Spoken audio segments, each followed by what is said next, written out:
Lelaki itu meneriaki laut sekeras-kerasnya. Ah! Lalu dia menangis sesenggukan. Orang yang melihatnya tidak akan tahu masalah apa yang sedang dihadapinya. Dia hanya berteriak tanpa mencurahkan kata-kata apapun. Bisa jadi saking beratnya masalah, dia tidak tahu kata-kata apa yang harus terucap. Lagi pula, dia tidak hendak curhat kepada laut. Dia tahu laut tidak bisa mendengar. Yang dia tahu, semua yang mengalir ke laut akan menghilang. Coba lihatlah aliran sungai itu. Setelah bertemu dengan laut dan keduanya bercampur, air sungai menghilang. Yang ada cuma laut. Barangkali begitu juga dengan masalahnya. Setelah melemparnya ke laut, dia berharap masalahnya akan menghilang larut terbawa ombak. Ah, dia berteriak lagi. Entah sudah berapa kali dia berteriak, lanjut menangis, berteriak lagi, lanjut menangis lagi. Seperti itu berulang beberapa kali. Laut sepertinya paham. Setiap usai satu teriakan, ombak menelannya dengan satu deburan nepuk batang batu karang. Teriakan lelaki itu hilang tertelan deburan ombak. Memang itu yang dia harapkan. Dia tidak ingin ada orang yang mendengarnya. Biarkan saja masalahnya hilang dibawa pergi deburan ombak. Makanya dia ke sini, berteriak, melempar masalahnya ke laut. Dia berharap masalahnya akan hilang tenggelam ke dasar laut. Mengapa dia tidak curhat kepada seseorang? Sudah sering. Sampai 2 hari lalu dia curhat ke suatu tempat konsultasi yang katanya konon bisa bantu menyelesaikan masalah-masalah seperti yang sedang dihadapi. Beginilah hasilnya. Dia teriak-teriak ke laut. Tempat konsultasi apa itu? Solusi apa yang diberikan kepada lelaki itu? Nah, mari kita balik ke masa 2 hari yang telah berlalu. 2 hari sebelumnya, Assalamualaikum. Lelaki itu memberi salam. Suaranya terdengar pelan. Dia memastikan apakah dia salah alamat atau tidak. Dia dapat alamat kantor konsultasi ini dari channel YouTube semalam. Apakah benar ini kantor konsultasi solusi riba? Ya benar, silakan masuk. Bapak mau bertemu siapa? Pertanyaannya dijawab oleh lelaki parubaya berpeci hitam. Dia dipersilakan duduk, basa-basi seperti pada umumnya yang dilakukan antara tamu dan tuan rumah.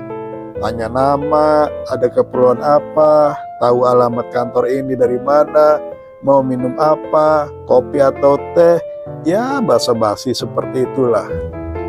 Tidak lama kemudian dia diminta bercerita. Kronologinya bagaimana, kok bisa sampai ini terjadi? Apa saja yang sudah dilakukan? Sudah konsultasi kemana saja? Bapak berpeci hitam itu menjelaskan.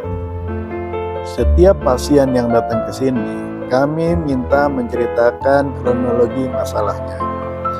Dari cerita itu dan juga dari caranya bercerita, kami ingin mencoba mencari tahu apakah yang menjadi sumber ketakutan dan kecemasannya. Memang betul, semua yang datang ke sini punya masalah yang sama, yaitu masalah hutang riba. Tapi sumber ketakutan dan kecemasannya berbeda-beda. Begitu lelaki parubaya berpeci hitam itu menjelaskan. Nama saya Daud, Dad. Lelaki parubaya berpeci hitam itu pastilah seorang ustadz. Daud berpikir begitu. Makanya dia memanggilnya dengan sebutan ustadz. Padahal ya tidak semua orang berpeci adalah ustadz.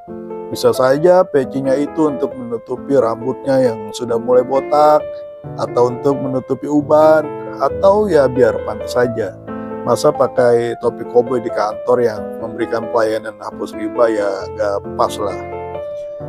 Jangan panggil saya Ustadz, panggil saja saya Pak Hamid. Lelaki berpeci hitam itu menolak dipanggil Ustadz. Baiklah Pak Ustadz, lah tetap saja memanggilnya Ustadz. Setiap masalah, apapun masalahnya, akan semakin bertambah berat jika kamu pikul terus. Pak Ustadz itu menjelaskan. Kamu pikul itu masalah, kamu bawa kemana-mana, ya semakin lama semakin berat. Lepaskan masalahmu. Lelaki yang bernama Daud itu mulai dinasihati. Kamu tahu apa masalah terbesarmu? Daud menggeleng. Masalah terbesarmu adalah kamu belum bisa menerima. Padahal faktanya kamu sedang bermasalah dengan hutang bank. Rumahmu terancam akan disita bank. Itu adalah fakta. Tapi kamu tidak terima. Kamu sudah berdosa melakukan hutang riba. Itu fakta. Tapi kamu tidak terima. Anak istri terzolimi akibat kesalahanmu. Itu adalah fakta. Itu semua sudah terjadi. Tapi kamu tidak terima. Kamu ingin menolak apa yang sudah terjadi. Kamu selalu bertanya-tanya, mengapa semua ini terjadi ya Allah? Kenapa saya ya Allah? Kenapa semua ini terjadi pada diriku ya Allah? Ya kenapa enggak? Allah kan Maha Kuasa. Dia berbuat sesuai kehendaknya. Terserah dia mau menguji hambanya yang mana saja.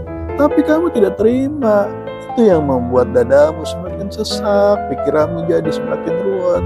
Terima saja dulu, sabar, lalu nanti lepaskan. Yang sudah terjadi itulah takdir. Yang akan terjadi, biarlah terjadi. Dan belum tentu juga terjadi, kamu harus tawakal. Nah, tawakal itu artinya berserah diri pada Allah. Bukan hanya dirimu saja yang kamu serahkan kepada Allah. Masalahmu juga, serahkan semua masalahmu, lepaskan. Dinasihati begitu, Daud terdiam. Dalam hatinya dia terus beristighfar, meminta ampun atas dosa-dosanya. Di tempat konsultasi itu, dia diminta untuk mengakui kesalahannya. Akui bahwa dirinya telah berbuat zalim kepada anak istrinya, berbuat zalim kepada orang lain, dan juga berbuat zalim kepada diri sendiri. Kalau sudah mengakui, ya sudah, tanggung sendiri dong resikonya. Siap menerima apapun resiko dari kesalahan yang telah dia perbuat. Kesalahan yang sudah diakui akan mudah diterima dengan lapang dada, dan selanjutnya akan mudah diperbaiki. Pada poin ini, Daud sudah memahami bahwa hanya kesalahan yang sudah diakui saja yang bisa diperbaiki. Tapi tentang cara melepaskan masalah, bagaimana caranya? Kejadian-kejadian menyedihkan dan memalukan masih melekat di dalam pikirannya. Dia masih teringat terus bagaimana teror debt collector membuatnya malu. Orang-orang di tempat kerja memandangnya rendah. Begitu juga dengan para tetangga. Bahkan istrinya pun juga ikut memandangnya rendah. Semua rasa malu itu, semua rasa sedih itu masih terus melekat di kepalanya. Dan juga rasa takut. Ya, Daud takut. Bagaimana nanti rumahnya akan hilang disita bank. Ketakutan terbesarnya adalah istrinya sudah mengancam cerai kalau sampai rumahnya itu disita bank. Dia sudah ikhlas menerima semua kesalahannya, tapi kepalanya masih sering pusing. Rasa sedih dan takut masih melekat terus dalam pikirannya. Lepaskan Daud, jangan kamu biarkan masalah itu melekat dalam pikiranmu. Lepaskan kemelekatanmu pada masalah. Iya, tapi bagaimana caranya? Daud pengen nangis. Dan akhirnya itulah yang membuat Daud saat ini berteriak-teriak di tepi laut. Dia berteriak sekeras-kerasnya. Dia ingin melepaskan semua beban yang menggelayut dalam pikirannya, yang menyesaki dadanya. Daud terus berteriak sampai akhirnya dia lelah. Dia tertidur bersandar pada batu karang. Sampai akhirnya malam pun tiba. Daud terbangun dari tidurnya. Hari sudah gelap, sangat gelap. Satu-satunya penerangan adalah cahaya rembulan. Dia merasa aneh. Rasa-rasanya dia tidak mengenali tempat di mana dia berada sekarang. Dia teringat tadi sore di tempat ini. Dia berteriak-teriak lalu menangis. Berteriak lagi, menangis lagi. Sampai akhirnya dia lelah dan tertidur. Ya, tadi sore dia tertidur di sini, belum lama. Lalu sekarang terbangun, tapi tempatnya seperti berbeda. lautnya masih sama, batu karang tempat dia bersandar tertidur juga masih sama. Tapi kenapa suasananya terasa asing baginya? Ada yang aneh. Sambil berasa janggal, Daud terus berjalan menuju parkiran. Sudah malam, pantas sepi. Lah, motornya kemana? Daud terkejut. Jangankan motornya, tempat parkirannya pun tak ada. Daud melemparkan pandangannya. Jalan aspal pun tak ada. Daud melihat jalan lebar, jalan tanah khas pedesaan. Tadi siang dia lalui jalan ini beraspal. Lah sekarang, apa yang terjadi? Di manakah Daud? Apakah dia berpindah alam? Kalau memang sudah berpindah alam, berarti masalahnya. Daud sedikit senang. Dia pikir masalahnya juga menghilang seperti hilangnya kondisi sekitar berganti suasana. Tapi kok kepalanya masih pusing, gelisahnya masih bersarang, beban di hati dan pikirannya masih sama seperti sebelumnya, seperti hari-hari sebelumnya. Kalau benar dia berpindah alam, mengapa beban masalah hutang ribanya masih ikut terbawa? Waduh, ngeri banget sih ini masalah riba. Sudah berpindah alam saja beban beritanya masih terasa. Lantas Daud teringat wejangan Pak Hamid saat dia datang berkonsultasi. Penyakit riba itu memang ngeri banget. Sakitnya tidak akan hilang walau kita mati. Berbeda dengan penyakit lain. Setelah mati, orang tidak lagi merasakan penyakit menggerogoti tubuhnya. Diabetes hilang, asam urat hilang, karena nyawanya telah lepas dari tubuhnya.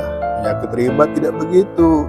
Sakitnya akan terus terbawa ke alam kubur dan terus terbawa ke alam akhirat. Jadi mari kita bertobat sebelum ajal tiba. Kita selesaikan di dunia ini. Jangan sampai terbawa mati. Nasihat Pak Hamid diingatnya dengan jelas. Maka ini pastilah bukan mimpi. Semua rasa sakit akibat riba terasa nyata. Seperti nyatanya dia dapat membedakan suasana saat ini dengan suasana sebelumnya. Daud telah tersedot ke zaman yang telah lampau. Zaman apakah itu? Sebenarnya apa yang terjadi pada Daud?